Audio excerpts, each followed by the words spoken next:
Hey, this is Wendy from Science-yHairBlog and Goose Footprints talking about split ends, how to prevent and manage them. Hair is a fiber, but imagine if you treated these yarns like you treat your hair. Hair has some protective coatings to prevent damage to the inner fiber. This is a cross-section of a hair strand. The fiber core is shown by the green circles in the middle. The black circle represents the cuticle layer. Cuticles are hard, like little fingernail scales over the hair's fiber core, and there's approximately 7 to 10 layers of cuticles. That protects hair from impacts and prevents fraying of the fiber core. It's a mechanical cover, like a hard shield.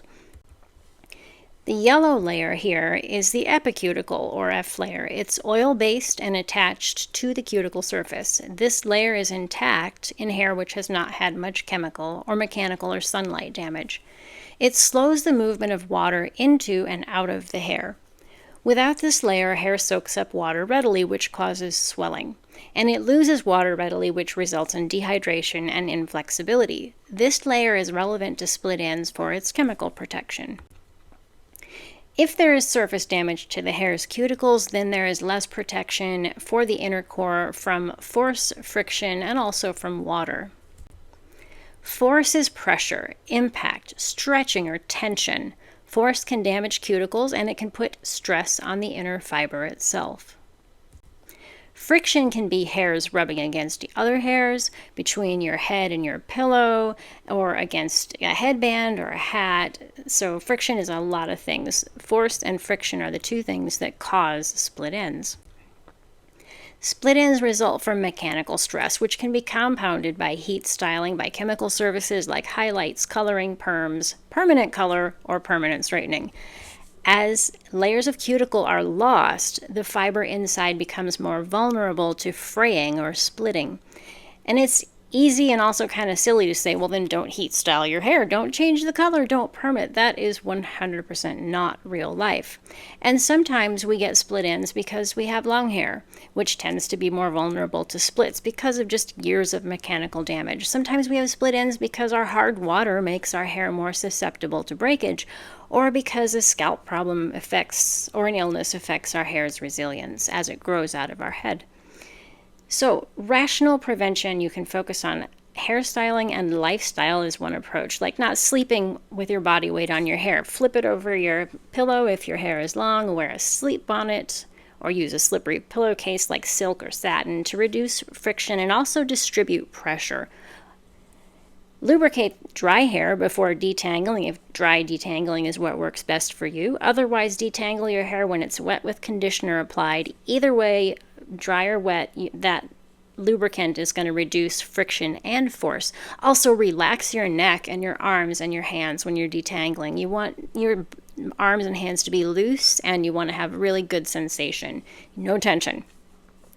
Don't use tight ponytail holders, not always in the same place. Avoid trapping your hair under the straps of a backpack or under shoulder bags. Protect your hair from the sun by wearing a hat or a scarf or a UV protectant. Use heat protectants if you heat style your hair, like especially with flat irons. Be consistent with deep conditioning and protein treatments if you heat style permanent colored perm straighten your hair.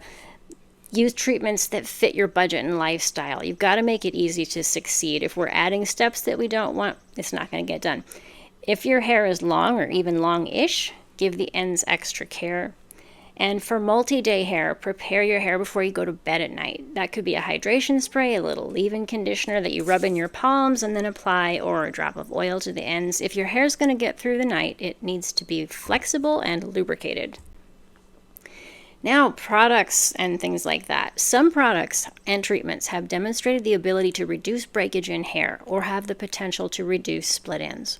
Coconut oil applied before washing, or a conditioner that contains oil applied before washing, like 30 minutes, 10 minutes, maybe longer, protects vulnerable hair ends by providing lubrication and by keeping water from soaking in too quickly. So even if you don't like coconut oil, you can use a conditioner with another oil in it. Hydrolyzed proteins and bond-building products, and I have lots about these on the Science-yHairBlog, can stabilize the protein structure of the hair, those green fiber circles from the start of the video, and that means less damage from force. So others, if you have hard water, try a hard water shampoo as needed, and make sure that the products you use during detangling have enough slip that it helps your hair detangle quickly and easily. And if you have a chronic scalp issue, seek treatment from your healthcare provider and follow up with that treatment plan so that your scalp is healthy, so that your hair will be healthy. So you can find lots more on the Science-yHair blog. If this was helpful, please click like. You could probably share this with a friend, although that's kind of like saying, hey, you've got a lot of split ends. This might be helpful. But if that's helpful to somebody, go for it. And thanks for listening.